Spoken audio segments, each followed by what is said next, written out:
What's up, party people? This is Neena Perez, and this is Straight Talk, No Sugar Added. And I am so stoked you're here. You guys have been an amazing audience, always calling, DMing, following, doing all that great stuff. So make sure that you like, share, subscribe. We got to make sure we do that so we can get all of these amazing guests that come onto the show out there even more, right? So I want to thank you for hanging out with us today because I have a really remarkable dude for us. His name is Ken Rusk, and he's a best-selling author and entrepreneur and a champion of the blue-collar spirit. Now, Ken's journey is unique. No college degree, just hard work and determination. I freaking love that.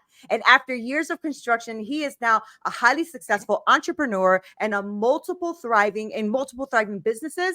And he truly gets his passion for mentoring and let me speak English, and guiding countless youth individuals into goal setting, life visualization, career paths, financial planning. Like, his message is very, very clear, right? Anyone can achieve their dreams no matter their background. And you guys know that I go around this amazing planet finding these really phenomenal humans to come on here to grow, challenge, and transform our thinking.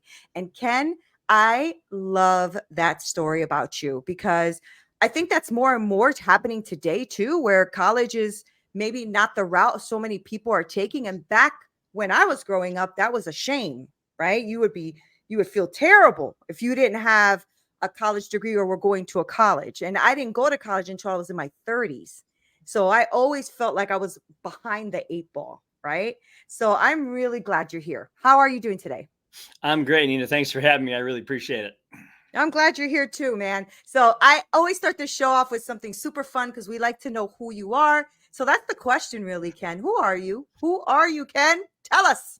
Well, I've been accused of being a blue collar entrepreneur. Okay, whatever that is. As you said, I started several businesses and still working most of them today, mostly in construction. Like you, I didn't go to college. In fact, I didn't go at all. When I was 15, my high school shared a fence with an industrial park, and we used to cut through a hole in that fence after school, walk through the industrial park to get to the carryout and just hang out there. And every time I did that, I always noticed these businesses were hustling and bustling, and they had great things that young kids would like, equipment, construction equipment, and things like that. So at one point I thought I got to get serious about a more of a full-time job. So I went in and I knew somebody that worked at one of these companies, and I said, "What do you do here?" And they said, "Well, we basically dig ditches." And I said, "Okay, I'm qualified to do that." So I love it. I needed to make money for taking my girlfriend out for pizza or buying my first used car, whatever it was. And so that's what I did. I started digging ditches in the summertime when school was out. And then when school was in, I would work in the office after school, in the front office, kind of learning both sides of the house, as they say. And that proved to be pretty valuable because when I was 18, I had the choice. Am I going to college or am I not? And, back then only about a half of the class was going to college. That was pretty normal. Other people were just going into jobs or whatever right away, working in their family businesses or whatever. And so I decided, they came to me and said, look, we're trying to open up franchises. We're trying to open up branch offices of this company because we're growing so big. And you've done both sides of it. Do you want to give that a shot? So, when I was 18 and a half, I packed a suitcase and went to Columbus and Chicago and Cincinnati and Pittsburgh and opened up new branches from scratch. Did that till I was 22, maybe 23, and then moved to Northwest Ohio. Started my company with 6 people, and now we have nearly 200. So it's been a hell of a ride. Oh my gosh. You started your own company at 22? Yeah, I moved out here 22 and a half, started my own company just when I turned 23. Wow. That is bold. It's really bold at 22. But what's really cool is that at 16 years old, you were not afraid of hard work. Like that's really impressive, right? And maybe not, I don't know. I'm 51, right? And we were younger. You just did that. That's just what you did. You worked hard. It was a part of our DNAs, what you did. Was there entrepreneurship like in your family, or were you the first one to expand in that? What does that look like?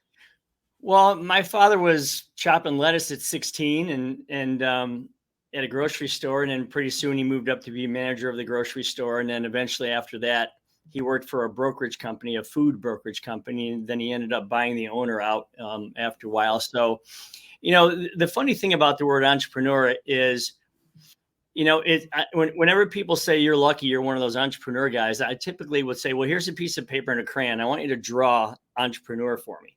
Right. And they get this blank look on their face because they can't really do it. I mean, entrepreneur is kind of like a description of something else, right? Yeah. So I've always believed that we all have the entrepreneurial characteristics, and that's what I write about in Blue Collar Cash. We all have initiative and perseverance and persistence and resilience and initiative and faith and courage and vision and generosity and humility and all that stuff. All we need is a reason for those things to come out. So for me, it was a pretty simple process. When I was 12, I had a paper route. When I was 13, I worked at a bakery. When I was 14, I worked at a bowling alley. And it was just a give and take proposition. So I used to say, okay, so what you're saying is if I spend 4 hours doing this, you're going to give me X amount of money. Right. And then I could take that money and do whatever I wanted with it. So to me, it was just the total control that I had over work hard, receive money, will control your financial future, reward yourself. Because, back then we didn't have iPads and cell phones and all that stuff. Right. We built tree forts in the backyard and we played Frisbee and tag and, yard baseball and all that kind of stuff. So, I had 4 brothers and we lived in a very small house in a small town in Ohio. And my parents, my mom stayed home like most moms did. And my dad went to work to try to pay for all of us. And, he could give us clothing and shelter and food and all that. But if we wanted something way beyond that, it was like, hey, you need to go find the money to get that. Yeah. So it became that kind of proposition for us growing up. But how did your mind shift though from I'm working for somebody, let them pay me, right? An employee, right? As opposed to 22-year-old going out to build your business. So what was that then? Was that just was that innate? Was that just something that you said, you know what, I'm looking at all these guys opening branches all over the place and I can so easily do this? Like, was that the thought process? I'm just wondering, right? Because a lot of us have gotten stuck in the road of, oh, okay, I'm going to work my 4 hours, 8 hours, 10 hours, 15 hours, whatever. And you're going to pay me and I'm just going to keep doing this repeat. But you took a different route. Yeah, that's a really great question, actually. And it's kind of a multifaceted answer. I would say the first thing is, you're right. When you open a business from scratch 3 or 4 times, you kind of learn what that looks like, and you kind of learn to begin with the end in mind. Okay, this is what it's supposed to look like when it's up and running. Now I need to get from here to there. So that was the one thing. The other thing was, I had some pretty good examples. I mean, my father didn't have any money until he was, until I was like 17 or 18 or 19 years old. And he started to spend it a little bit and have some fun. And that was cool to watch. And the guy that I worked for was a pretty flamboyant guy from the time I was 15. And I got to see how he lived. And they had great vision and great things that they wanted to do with their lives. So, again, I think every one of us has the possibility to say, well, if I could draw a picture or build a puzzle or create a bunch of collage of magazine pictures of what I want my life to look like going forward 5, 10, 15, 20 years from now, then there's a lot of ways to get there. And I think, a funny thing happened along the way. So I had in my years of growing up, I remember working for a landscaper, and I remember at one point he gave me 2 new guys and said, okay, you're the boss now. So go run these guys and do what you got to do to make this job happen. And then I would do side jobs, and the side jobs were even cooler because I'm paying these guys $5 an hour, but I'm charging the homeowner $7.50 an hour for these 2 guys. Right. So I'm either on the job or at another job, and I'm making money in both places. Right. And that was kind of like, wow, they're happy. I'm happy. The customer's happy. This is a pretty cool formula. So if I could just expand upon that to 200 people, what could I accomplish? Right. And as long as everybody's happy in the process, I mean, it was great. And the good news is the American dream is not dead. And that process still works to this very day. I mean, it's a good process. let's just be real. It's a good process, right? And you could expand that way too, especially if you, like you said, you have people working on one site and then you're going to the other site and you're still making money on both sites. And that's a really beautiful thing. And I love that you said, there's magazines out there and TV shows and like, you can cut this out. You can put this out because I think people would immediately go to, oh yeah, but it was proximity, right, Ken? I mean, you were around these guys who were flamboyant and you saw your dad started to spend money. Like they can use that as an excuse to stay where they are. Great right? point. Yeah. Yeah. That's a And I great love point. that. Yeah. And that's where my mind was going. Cause I'm like, okay, it's not about proximity. I was going to say that the cutting out the magazine, but you beat me to it. Cause I was going to say, you know what, with all the technology, the phones, the TVs, the everything we have, there's no way you can't have vision if you don't want it. There's no way. Well, Right? and here's the thing about that. So thank you for saying that because that's exactly right. So when I teach this course that I've built about life visualization, when I teach it to kids, and when I say teach it, don't forget, I don't have any college. I don't have any training. I don't have any specialized training in life coaching. And I have no letters after my name. I mean, it's just me, right?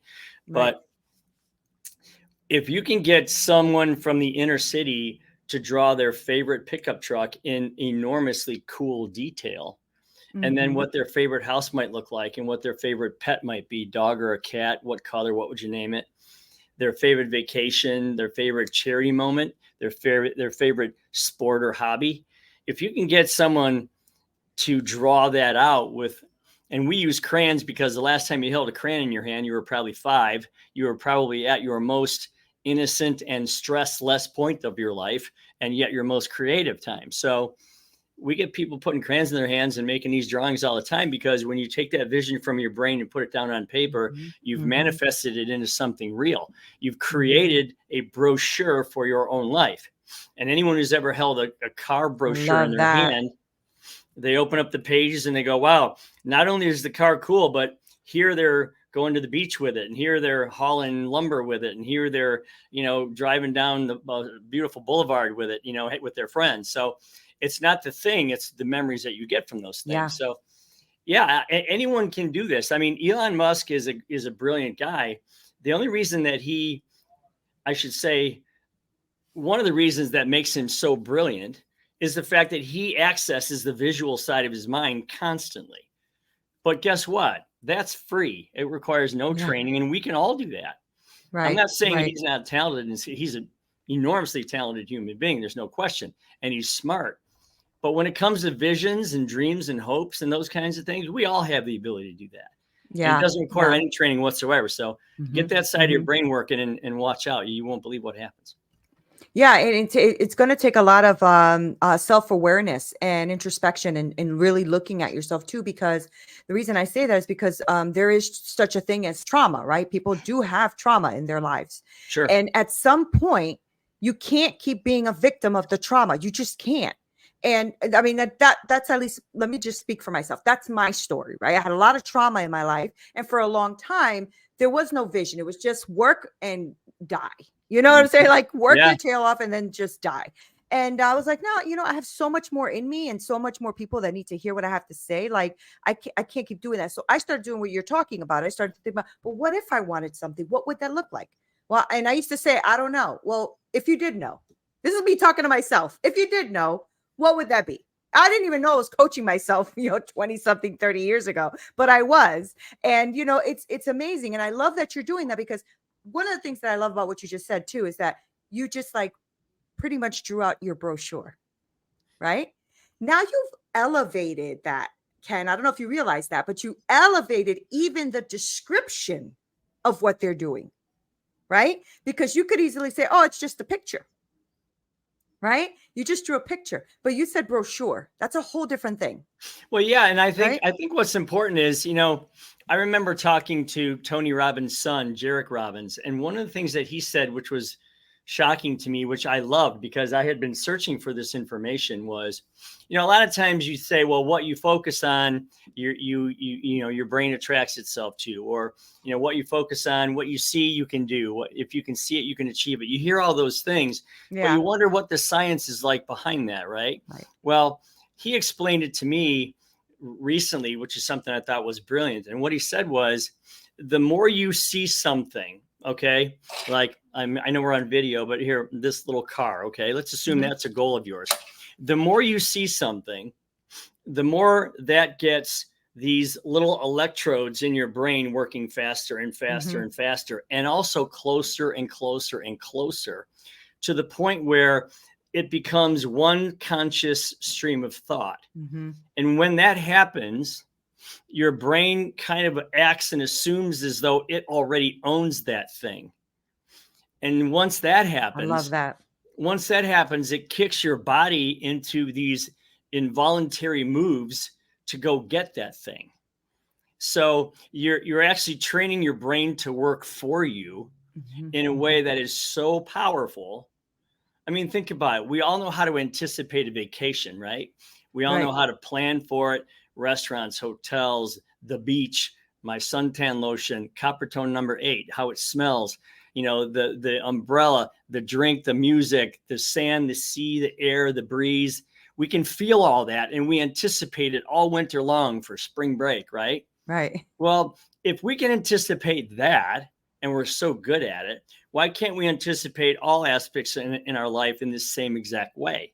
Right. Okay. Right. They could be 6 months, 6 weeks, 6 years, 16 months, 4 or 5, whatever. But if you can anticipate it in that same way, you're allowing the power of your brain to move your body in ways that it goes and gets those things. Right. And right. why wouldn't you want your body working for you in that fashion rather than downloading the trauma and keeping that in your hard That's drive, right. bouncing around down in there, when you could say, you know what? I'm going to clean the hard drive out. I'm going to start from fresh. I'm going to delete all that stuff. I'm going to download this cool stuff of what I want my life to look like. And then I'm going to allow my brain to work on that rather than the other. Right. And then I was just going to point that out as well. Like, you know, I think that's why social media can be so dangerous too, right? Because it's always in your face and there's always so much going on. It's the same thing. And if you like something, the algorithm keeps giving you that thing. And that can go in the negative way as well, right? So that's how they stir up crowds and make people angry and have people fighting each other and all that kind of stuff too, because that's all you're looking at too. And so you're constantly there. You're constantly there. And I refuse to do that. I just refuse. It's like I've spoken to people that's all they think about is the negative part of it. And then I'm like, well, you know what? How about we try something different? Because that's not, obviously it's not working for you. It's not serving you in any way, except that you are now so accustomed to the anger or the frustration or the depression or whatever that thing is that you are linked to that thought process. And I love what you're saying, because what you're saying is we don't have to stay where we are. We literally can renew the program and the mind and shift and be completely different from yesterday to today, right? Yeah, you know, I was talking yesterday morning to a group of female prisoners, and they were on their way transitioning out of prison and back into you know, the regular life. And one of the things that I said was, you know, you have to understand that if you listed all the emotions that you have going on in your head, and I talk about this in the 5th gallon bucket of Blue Collar Cash in the chapter, I think it's 5, but anyway. One of the things you have to understand is that if you have frustration, fear, and anger, there is no room to call in joy and anticipation and admiration and curiosity. If you have those emotions, they can't both exist in the same head at the same time. So the clearing house is a very mechanical thing. You literally have to list all the negative emotions that you experience and all the positive ones that you know are out there, you know, happiness and joy and again, curiosity and wonderment and admiration and, you know, all those kind of discovery, all those kinds of things. You need to list those both out, and you need to say, okay, I'm going to replace this one with that one and this one with that one and this one with that one. And you can actually mechanically do this and your brain will react to it. I mean, if you decide that, you know, past trauma is enough, okay, then you're getting rid of that memory, whatever emotion it puts into you.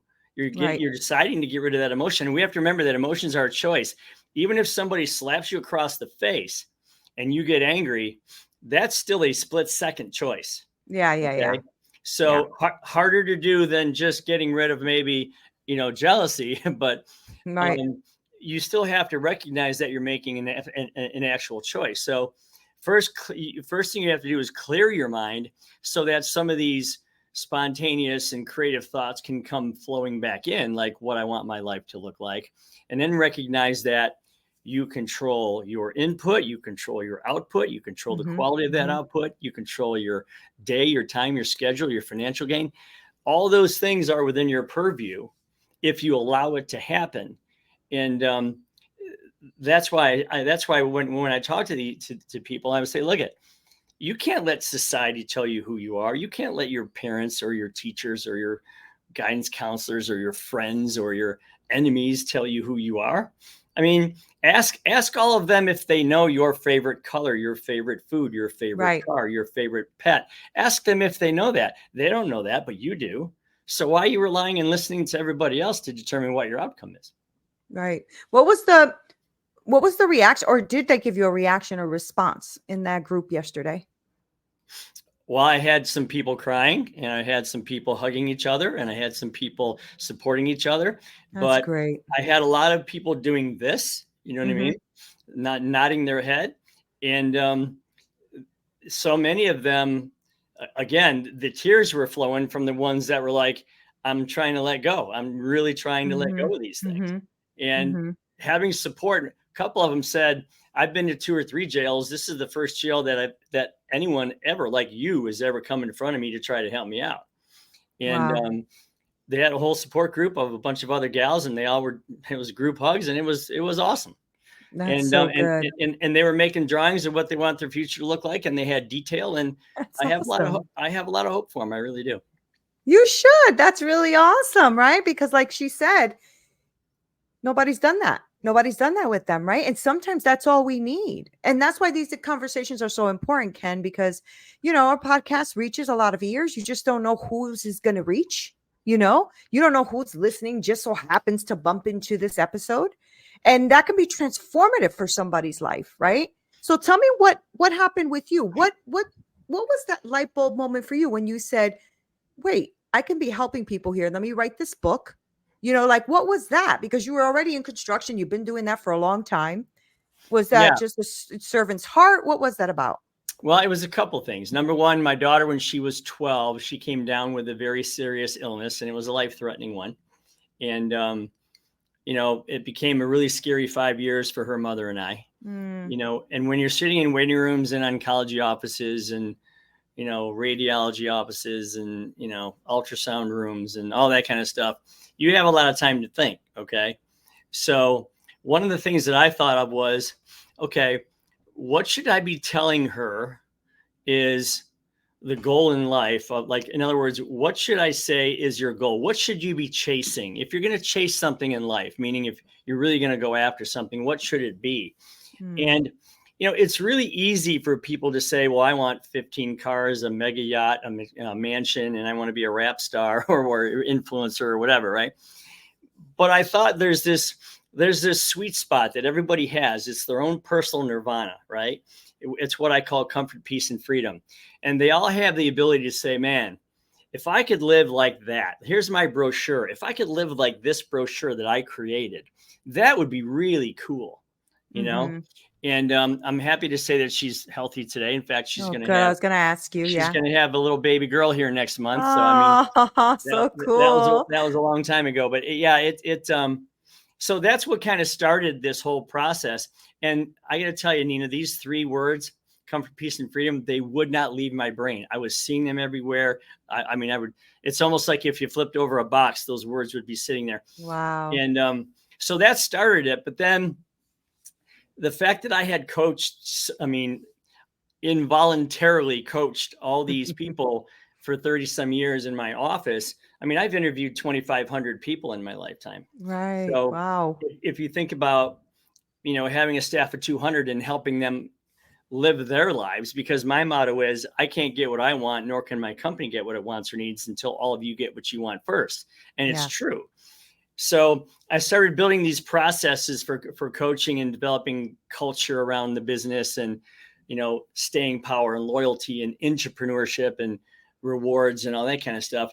And I had some stuff that was really working in a cool way. And actually my wife said to me, you should really get this message out beyond the four walls of your building there. So I started writing down stories and thoughts and stories of friends of mine that were entrepreneurs that came from horrible circumstances to win in life. And Nicole's story and everything else and how inspiring she is. And it's just, 80,000 words later and one very sore wrist. I wrote it all out with pens. Wow. That's where it went. And it became a bestseller last fall. And I'm wholly blessed, eternally grateful. I didn't think the book would go 10 feet, much less the 10 miles it's gone.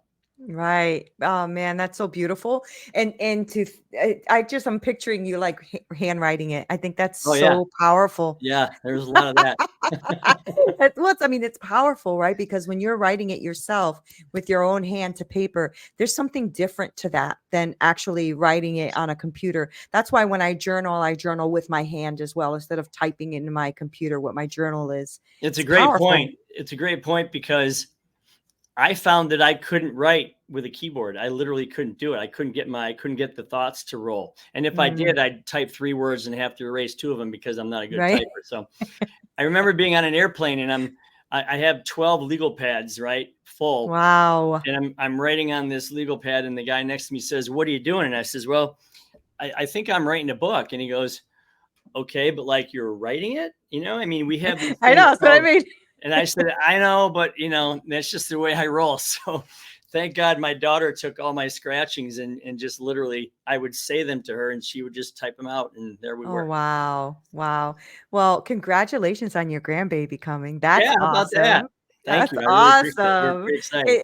Your first baby girl or your first granddaughter? It is. It's the first one. And I'm thrilled with everything except the name Grandpa, because I don't feel like I'm a grandpa yet. So I think we're going to go. Name. I think we're going to go with Pops. So we're going to see how that works. So cute. And let me tell you something, Ken, it's not going to matter, because if the grandbaby looks at you and says, "Grandpa," you're going to melt. That's not even going to matter. Yeah, I know. Right? I'm sure you're right there. Everybody says it. I'm sure that's true. The cool thing is that your baby's having a baby, and through that hardship and that hard time is when this inspiration came out to bless so many people. And I feel like, when we go through those hard times in our life, right? I don't know if you are a believer in God or not. I believe in God. Yeah. I just feel like there is these moments that God is holding us through, these tough times. And then we take that and we impact someone else. And all of that to then yesterday impacting women in a prison. Yeah. You see what I mean? Like, that could have been something different, Ken. You could have been still working in construction somewhere had that not shifted your life.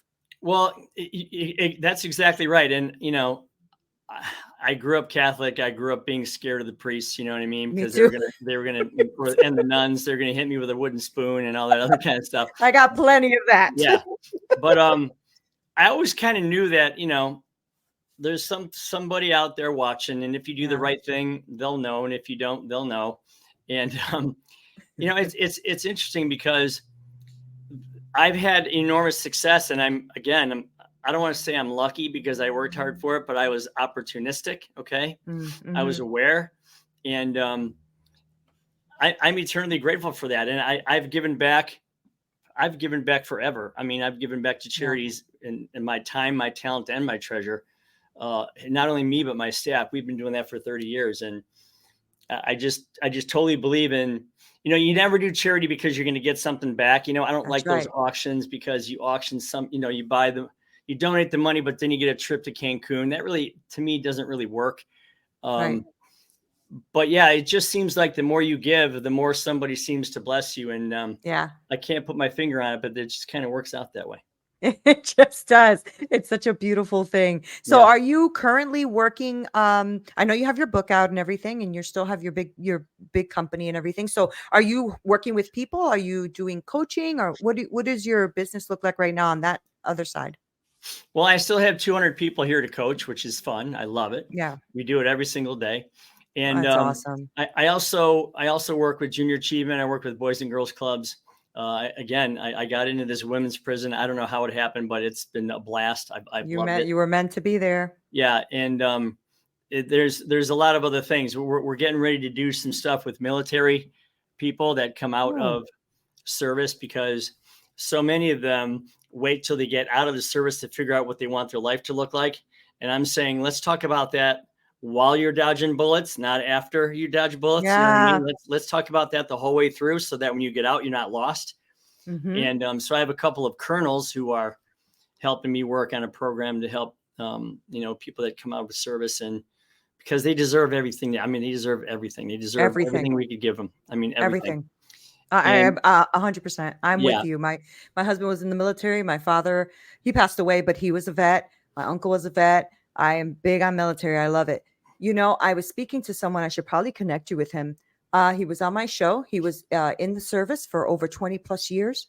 And he's actually doing some of what you're talking about. So he's trying to help vets to transition into something better, because a lot of them come out and we forget that they've been in the service for 20 something years. Sure. And they sometimes forget what it is to pay a bill on their own, or have money, or go get a mortgage or any of that kind of stuff. So exactly. I don't know if you're looking for like people to connect with, but I think he'd be somebody amazing to connect with. Absolutely. I mean, we're getting ready to do some filming in New York in December, and Fox News is going to help me a little bit with the promotion of it, and it's just been great. I've been very lucky. I've been on Fox and Friends. I've been on Tucker Carlson. I've been on Dana Perino and all these other things. And again, it is incumbent upon anybody, whether you are successful or not, to turn around and say, how can I help the people behind me? How can I shorten their learning curve? Okay. Yeah. That's, we're made to learn, to do great things and to achieve great things, and to gain whatever wealth we can in a safe and responsible and a moral and ethical way. That's true. But we're also designed to teach and to turn around and help, and to say, hey, I did it this way. This might work for you. If it cuts 3 years of heartache out of your career, let's do it. And so it's been fun. Yeah. I mean, it has been fun even just speaking to you. You are really such a great inspiration, and I really love speaking with you. And I want people to understand all the takeaways, because you've left so many on the table here for them, right? Like writing out their vision and knowing who they are, and hard work has a lot to do with this too, like putting in your work and having action, right? Being respectful of others, having morals, like all of this is all, and I'm sure when I rewatch this, I'm going to get a lot more, because you've left so much on the table here. And so before I let you go, which I don't really want to, before I let you go, Ken, because I know you have a life, so let me let you go. But how do people get your book, or how can they connect with you, or maybe even help you with some special projects you have going on, or follow you? Give me that kind of stuff. So all of my socials, because I'm a little bit older, I have somebody that helps me do that. I have a team of guys and they're great people, and we have a lot of fun with it. All my socials are at Ken Rusk Official. Okay, great. My website is kenrusk.com, and there you can buy the book and you can get the course. And when I say course, it's literally 8 45-minute sessions. You could do it in a weekend, or 8 weeks, or 8 days, or whatever you want to do. Mm-hmm. But I wanted to make sure that if you read the book, or even if you don't read the book, if you just reference the book, it changes your life today, not 6 months from now, not someday, but today. I've seen courses for $800, $1,200, $3,000. No, I priced this at $129. That gives you a free $25 book. And if you do it, I tend to donate most of the money to charity anyway. So you can find that at kenrusk.com. And I hope people take advantage of it, because I've been doing this stuff for 30 years with people in all walks of life, and it really works well. That's really, really awesome. I love that you did that, and I love that you offered that. And what's the name of the program? It's called The Path to a Successful Life, and you can find it. It's on the course button at kenrusk.com. Okay. Ken, thank you so much for hanging out Yeah. with me and for sharing so much knowledge. And these are the conversations I love to have because I know that my audience is going with a bunch of takeaways. And that is always so like inspiring and powerful, powerful to me because that is the premise of the show, is to grow, challenge, and transform people's thinking. And I know you did that today. So thank you for being here and hanging out with me. I'm really grateful. Thank you. Well, thanks for having me. And I know this went by really fast, so I'm happy to come back anytime. And I mean that when I say it. So if you want to do this again in a few months or whatever, just let me know. I'd be happy to do it. Heck yeah. Listen, I mean it when I say it too, because not everybody gets re-invited. So you're welcome back, Ken. You're welcome Thank you, back. Neena. Thank you. Guys, thank you so much. He left so much gold on this episode. I'm going to make sure to link all of his information below because you guys got to go pick up that book. You got to hang out with him. You got to go get that course. Do it. Okay. Like he said, not in a year or two from now, you can start changing your life today. And even with just some of the things that he left just in this episode, I know you can do that today. So go ahead and start getting that creative juice going in your brain. You don't have to be stuck anymore. Get yourself moving forward because the world needs you and it needs to hear what you got to say. Thank you guys for hanging out. Like, share, subscribe, share for whoever you think will even benefit from all of this, which is probably all of us. I love you guys, and I'll see you on the other side. Until next time.